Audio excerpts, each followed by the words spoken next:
Hello दोस्तों, कैसे हैं आप सब। हमारी कहानियां देखने के लिए हमारे चैनल को सब्सक्राइब कीजिए और हाँ, बेल आइकॉन पर क्लिक करना मत भूलिएगा। पड़ोसन का खाना।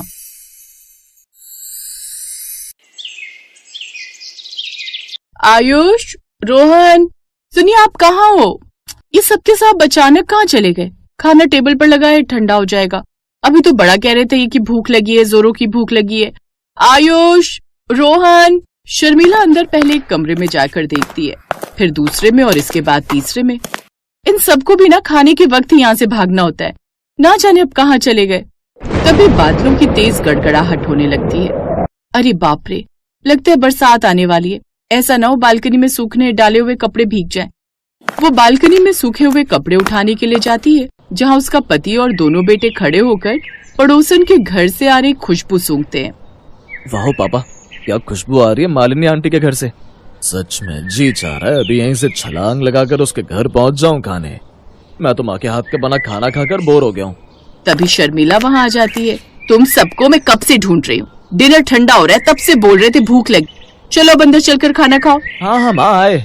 वो सब एक साथ बैठकर खाना खाने लगते हैं। तभी आयुष कहता है, वैसे एक बात है पापा, जब उसके हाथ के बने खाने की खुशबू इतनी अच्छी है तो वो खाना कितना टेस्टी होगा।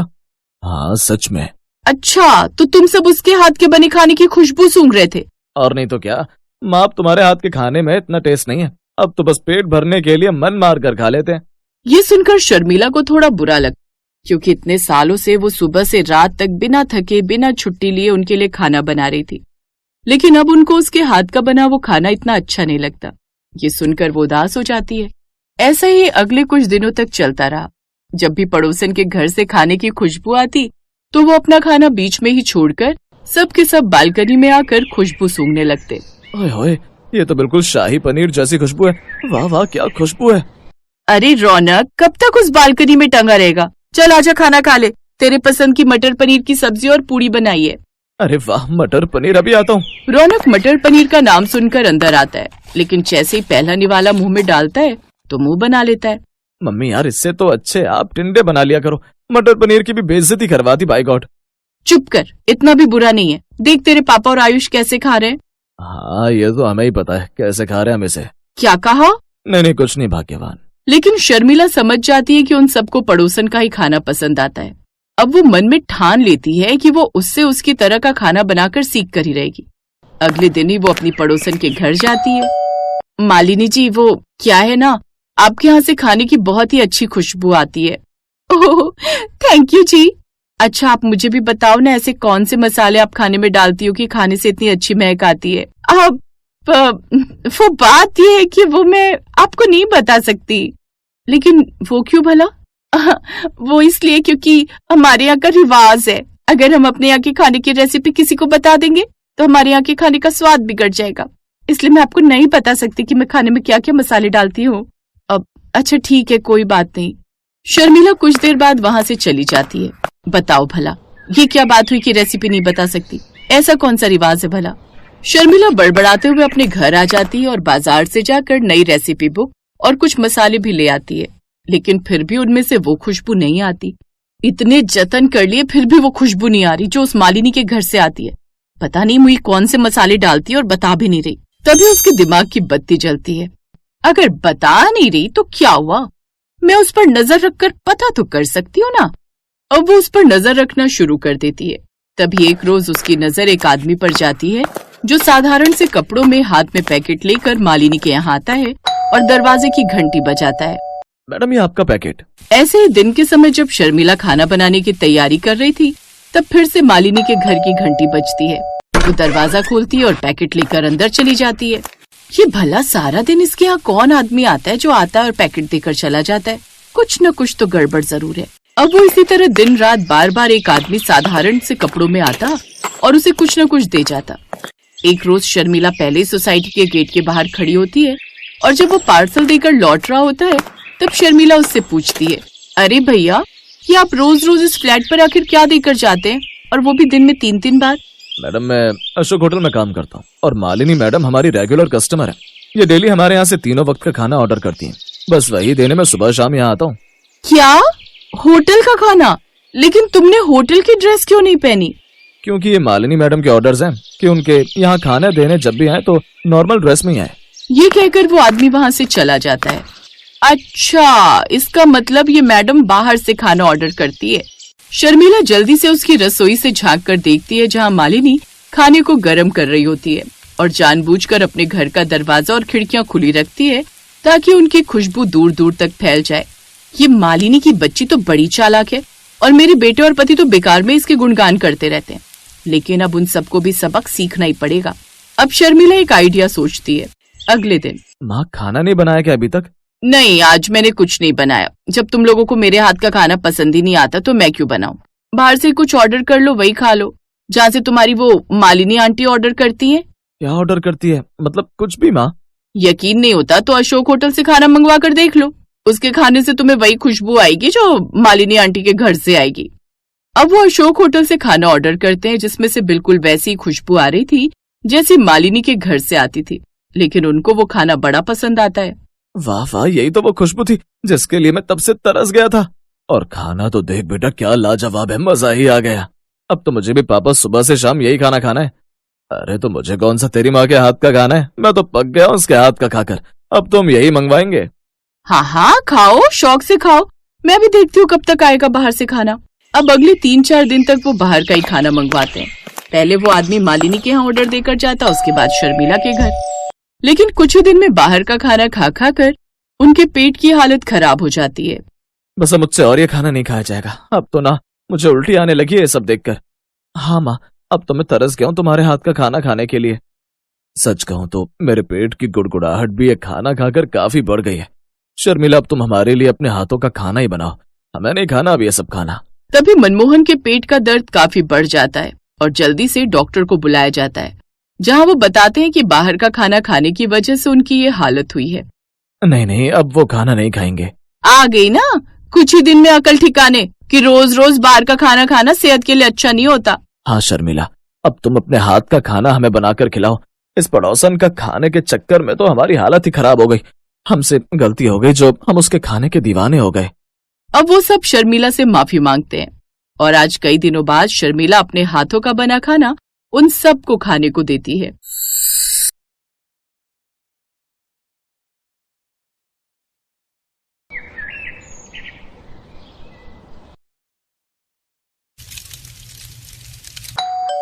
मैं जाकर देखता हूँ। अरे रुक, तू आराम से नाश्ता कर, बजाने दे घंटी कुछ देर, नहीं खोलेंगे तो चली जाएगी वापस। ओहो माँ, मेरा एक जरूरी पार्सल आने वाला है, जरूर वही आया होगा, मैं जाकर देखता हूँ। ये कहकर ऋषभ नाश्ते के बीच से उठा और घर का मेन गेट खोल दिया, पर सामने एक जाने पहचाने चेहरे को देखकर ऋषभ का मुंह उतर गया और बुझी आवाज में उसने अपनी माँ से कहा, माँ सुनंदा ताई आई हैं। अरे अपनी माँ को बाद में बुलाना, पहले मुझे अंदर तो आने दे, चल परे को हट। ये कहकर सुनंदा ने ऋषभ को हल्के से धक्का दिया और उसे साइड में हटाकर खुद घर के अंदर आ धमकी। तब तक ऋषभ की माँ तारा भी रसोई से बाहर आ चुकी थी और फिर, अरे सुनंदा जी आज इतनी जल्दी? हाँ, अरे मैं तो और पहले ही आ रही थी, पर फिर सोचा कि आज इतवार है तो क्या जाने तुम लोग सो रहे होगे, बस यही सोच के रुक गई। बड़ी मेहरबानी। वैसे आज क्या खत्म हो गया? अब थोड़ी सी चीनी चाहिए थी, अब ये लो कटोरी भर दो। आज यही सोच के उठी थी कि सबके लिए बढ़िया खीर बनाऊंगी, पर डिब्बा खोलकर देखा तो मरी चीनी का एक दाना भी ना निकला। अब राकेश और निधि भी कल देर से घर लौटे थे तो उन्हें जगाना ठीक ना लगा मुझे। लाओ अब। हाँ, वैसे खुशबू तो बड़ी बढ़िया आ रही है। आज क्या बना लिया नाश्ते में? कुछ खास नहीं, मेथी आलू की सब्जी और पराठे हैं। अरे अरे अरे, मेथी आलू की भुजिया तो मुझे बड़ी पसंद है। बस जरा सी लहसुन और अदरक का तड़का लगाओ सूखी लाल मिर्च के साथ। अब वैसी बनाई है ना? खाओगी क्या? अरे नहीं नहीं, पर अब इतनी जिद कर रही हो तो दे दो थोड़ी सी। अब ऐसा करो, अपनी ही एक छोटी सी कटोरी में दे दो, कल आऊंगी तो वापस लेते आऊंगी। सुनंदा तारा की पड़ोसन थी और हमेशा ऐसा ही करती थी। हर सुबह उसका पहला काम होता था तारा के घर जाकर खाना मांगना, कभी कच्चा सामान तो कभी पका पकाया खाना। सुनंदा किसी न किसी बहाने से तारा से वो सब मांग ही लेती थी और उसकी इस आदत से तारा के साथ साथ अब उसका बेटा ऋषभ भी चिढ़ने लगा था। माँ, आप ना बहुत भोली हो, तभी तो वो औरत आपको हर रोज बेवकूफ बनाकर सब मांग ले जाती है। अरे एक बार सीधे शब्दों में मना कर दोगी तो फिर कभी उसकी हिम्मत नहीं होगी। अगर आपसे नहीं होता तो मुझे बोलो, मैं कल ही इस औरत के दिमाग ठिकाने पर लगाता हूँ। नहीं बेटा, पुराने पड़ोसी हैं, और सच कहूँ तो पहले सुनंदा जी ऐसी थी भी नहीं। तेरे बाबूजी बड़ा मानते थे उनके परिवार को, पर जब से महेश भैया गुजरे तब से थोड़ी बावली सी हो गई हैं। अब हो सकता है कुछ दिक्कत भी हो घर में। क्या दिक्कत होगी माँ? पति नहीं रहे तो क्या हुआ? उनका बेटा तो बढ़िया कमाता है, उल्टा उनकी तो बहू भी कमाती है। देखे नहीं उनके ठाठ? अभी पिछले महीने ही तो नई गाड़ी खरीदी है। और फिर सुनंदा ताई ने कभी खुद से कुछ कहा क्या आपको? नहीं, कोई परेशानी हो ऐसा तो कभी नहीं जताया। उल्टा हमेशा अपने बेटे बहू की तारीफ ही करती रहती हैं। अब तू छोड़ ना ये सब और ये बता कि तू ऑफिस से छुट्टी कब ले रहा है? मिताली का फोन आया था मुझे, बोल रही थी शॉपिंग पर साथ चलने को। ओहो माँ, मेरे पास बिल्कुल टाइम नहीं है। आप और मिताली देख लो ना सब कुछ प्लीज। ये लो, ये रहा मेरा क्रेडिट कार्ड। जो लेना है और जितने का भी लेना है आप दोनों ही देख लो। दरअसल यहाँ मिताली नाम की जिस लड़की के बारे में बात हो रही थी वो तारा की होने वाली बहू थी। ऋषभ और मिताली कॉलेज से एक दूसरे को पसंद करते थे और अब बहुत जल्द दोनों की शादी होने वाली थी। ऋषभ वेल सेटल्ड था तो मिताली भी बहुत समझदार और सुलझी हुई लड़की थी। तारा भी इस रिश्ते से बहुत खुश थी। और फिर एक दिन, कैसी हो तारा? हो गई बहू के स्वागत की तैयारियां? हाँ जी, बस अब सब सही से हो जाए। वैसे तो ज्यादातर काम खुद मिताली ने ही संभाल रखे हैं। मेरे ऋषभ को तो अपने ऑफिस से ही फुर्सत नहीं। चलो बढ़िया है। अब वैसे मैं ये कह रही थी कि वो थोड़ा सा गुड़ होगा क्या तुम्हारे पास? हाँ है तो सही, पर थोड़ा पुराना हो गया है। अरे अरे रे रे, फिर तो तुम्हारे काम का ही नहीं रहा होगा। ऐसा करो फिर जितना है मुझे ही दे दो। हैं? पर आप क्या करोगी उससे? सुनंदा वैसे थी तो तारा की पड़ोसन, लेकिन तारा ने उसे हमेशा अपनी बड़ी बहन की तरह समझा था। लेकिन जिस तरह हर रोज खाना मांगने को लेकर सुनंदा की हिम्मत बढ़ती जा रही थी, उससे खुद तारा भी परेशान हो गई थी। और अब तो उसके घर की सत्ता भी बदलने वाली थी। ऋषभ की शादी के बाद उसकी रसोई अब उसकी बहू मिताली के हाथों में थी। और आज क्या पकवा रही हो बहू से तारा? कढ़ी चावल बनाए ताई जी, आपके लिए लेकर आऊं? हाँ जरूर लेकर आओ। कढ़ी तो मुझे वैसे भी बहुत पसंद है। मिताली ने फौरन एक प्लेट में कढ़ी चावल लगाकर सुनंदा को दिए, जिन्हें सुनंदा ने कुछ ही मिनटों में खत्म कर दिया और फिर बड़े प्यार से बोली, वाह भाई वाह, मजा आ गया। बहुत ही बढ़िया कढ़ी बनाई बहू, जुग जुग जियो। अब ऐसा करो, इस कटोरी में थोड़ी सी कढ़ी मुझे दे भी दो। जी बस अभी लाई। मिताली के लिए ये पहली बार था, इसलिए उसे कुछ खटका नहीं। लेकिन फिर कुछ दिनों बाद, सुनो जी, ये सुनंदा ताई की क्या दिक्कत है? अरे कुछ नहीं, एक नंबर की लालची औरत है। हर रोज खाना मांगकर खाने की आदत हो गई है। माँ को तो उसने अपने झांसे में ले रखा है, पर तुम उसके चक्कर में मत पड़ना।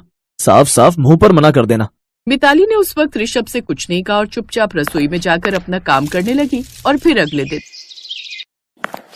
और भाई तारा कहाँ हो? वो माँ जी की तबीयत थोड़ी ठीक नहीं थी तो वो अपने कमरे में आराम कर रही हैं। जरूरी काम हो तो मैं बुला लाऊं उन्हें? अरे नहीं, मैं तो बस थोड़ा सा सरसों का तेल लेने आई थी। अच्छा चलो कोई नहीं, मैं बाद में आती हूँ। नहीं रुकिए, मैं लाती हूँ। इसके बाद मिताली ने सुनंदा की लाई हुई छोटी सी बोतल में सरसों का तेल भरकर उसे दे दिया, जिसे लेकर सुनंदा वापस अपने घर चली गई। और फिर